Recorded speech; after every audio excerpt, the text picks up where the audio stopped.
সব কথা বলা বুদ্ধিমানের কাজ নয়। কিছু পরিস্থিতিতে চুপ থাকাই সবচেয়ে বড় প্রজ্ঞা।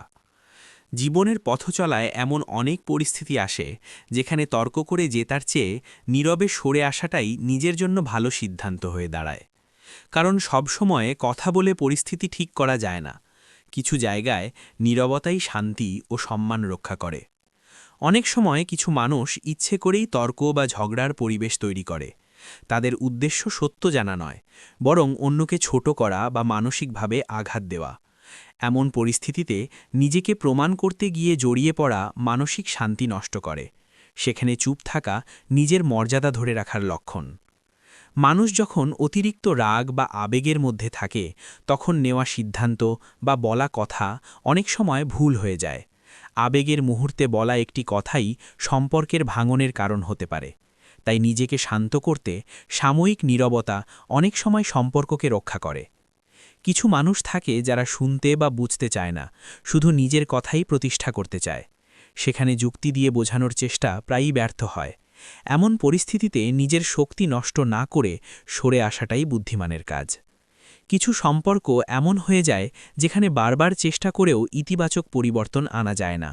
সেই সম্পর্ক যদি মানসিক কষ্টের কারণ হয়ে দাঁড়ায়, তাহলে সেখানে আটকে থাকার চেয়ে সম্মানের সঙ্গে দূরে সরে আসা নিজের প্রতি দায়িত্ববোধের পরিচয়। সব সত্য কথা সব জায়গায় বলা প্রয়োজন হয় না।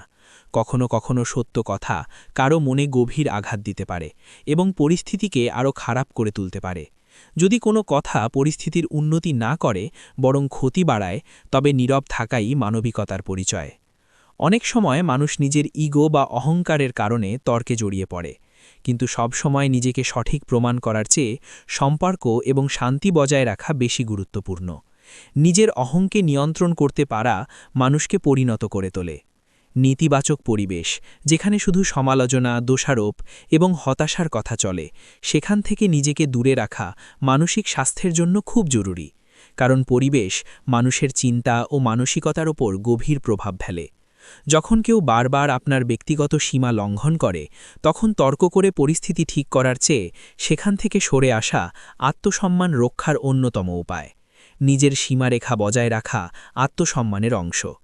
কখনো কখনো আপনি সঠিক হলেও সেই সত্য প্রমাণ করতে গিয়ে সম্পর্ক নষ্ট হয়ে যেতে পারে বা দীর্ঘ অশান্তির সৃষ্টি হতে পারে। তখন নীরবতা অনেক বড় বিজয় হয়ে দাঁড়ায়, কারণ শান্তি হারিয়ে জেতার কোনো মূল্য নেই। মনে রাখতে হবে, নীরব থাকা দুর্বলতার লক্ষণ নয়, বরং এটি নিজের মানসিক শক্তি এবং পরিপক্কতার প্রকাশ। জীবনের প্রতিটি যুদ্ধ লড়তে হয় না, কিছু যুদ্ধ এড়িয়ে যাওয়াই প্রকৃত জ্ঞান।